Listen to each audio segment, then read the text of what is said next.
Hey guys, my name is Tito, and boy oh boy has a lot happened since the last time I was here to talk about House of the Dragon, which by the way is streaming on Showmax. Now, since I last talked about the show, a lot has happened. First of all, Daemon Targaryen has lost a wife, married another wife, lost that wife, and married a third one. And for Princess Rhaenyra Targaryen, on the other hand, we found out she's a pathological liar, first and foremost. And she's also married a husband, lost that husband, allegedly, and married her uncle Daemon Targaryen. Shout out to those of you who saw that one coming. And finally, the chaos on the show has multiplied exponentially because now there are so many children on this show who are equally as chaotic as their parents. Now that you guys are up to speed, let's recap what happened in episode 7 and episode 8 of House of the Dragon. In episode 7, titled Driftmark, the families are gathered at Driftmark for the funeral of Laena Velaryon, Daemon's wife, who passed away in previous episode. She passed, leaving Daemon and 2 young daughters who are of pure Valyrian blood, unlike Rhaenyra's 2 sons. And as you'd imagine, as is the custom on this show at large gatherings, you could cut the tension with a knife. As you know, everyone at this burial ceremony was just giving each other intense looks and just trying to calculate and contemplate what the next person's move was going to be. And I'm sure I speak for many of you when I say I was quite surprised to see Otto Hightower back as the Hand of the King. And it's in this episode that the 2 factions of the family become incredibly clear and incredibly divided, because after the huge scuffle, after Aemon loses an eye and all that, on one side of the hall you had Rhaenyra, Daemon and their kids and the Velaryon family, and on the other side of the hall you had Queen Alicent, her father Otto Hightower, and the Queen's children. So the battle line was really drawn in that episode. Now, further along in that episode, Rhaenyra, Daemon, and Sir Lenore, they fake Lenore's death so that Lenore can get out of the picture and run away with his lover, and so that Rhaenyra can be free to take another husband, which she does in a small ceremony where she marries her uncle, Daemon Targaryen. Shout out to those of you who saw that coming, because I certainly didn't. Yo! I'm going to recap episode 8 in a bit, but first I want to share with you guys some of the awesome benefits of signing up for Showmax. Showmax is the streaming platform where you can watch some of the latest movies, kids cartoons, docuseries, and reality TV shows. On Showmax, you can also find some international TV series like Succession, Domina, Game of Thrones, and many more.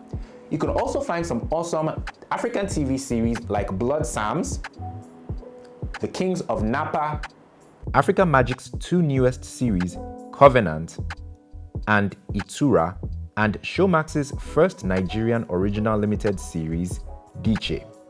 So, for crisp quality entertainment, most of which you really can't find anywhere else, visit www.showmax.com to sign up for Showmax today.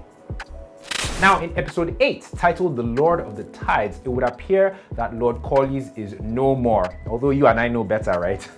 Anyway, his brother, Sir Vaemond, wants to take charge at Driftmark now that his brother is gone, but so also does Princess Rhaenys. But they both know that the person who is meant to take over is one of Rhaenyra's sons, Luke.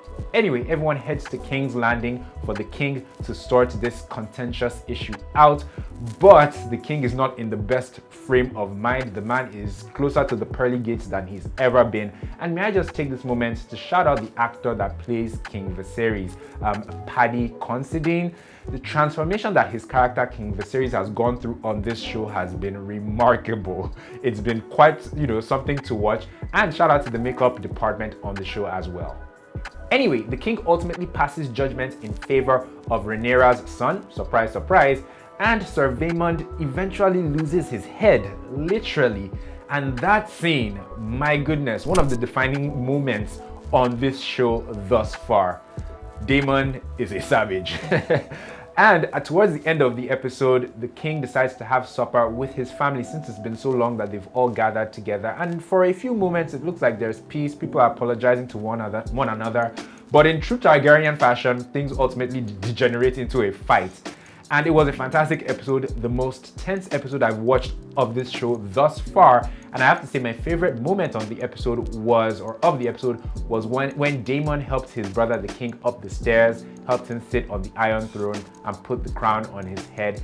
It felt like such a warm moment and the kind of moment that King Viserys had been looking for with his brother all season long. But shout out to who is ultimately going to be the new villain on this show now that Daemon has gone soft. Aemond, the one-eyed prince. My goodness, that guy looks like he's going to be a lot of trouble. Anyway guys, what did you think about episodes 7 and 8 of House of the Dragon? What's been your most tense episode thus far? Let me know in the comment section down below. And remember, you can watch House of the Dragon and Showmax's first Nigerian original limited series Diche by visiting www.showmax.com. Thanks so much guys, I will catch you in the next one. Take care.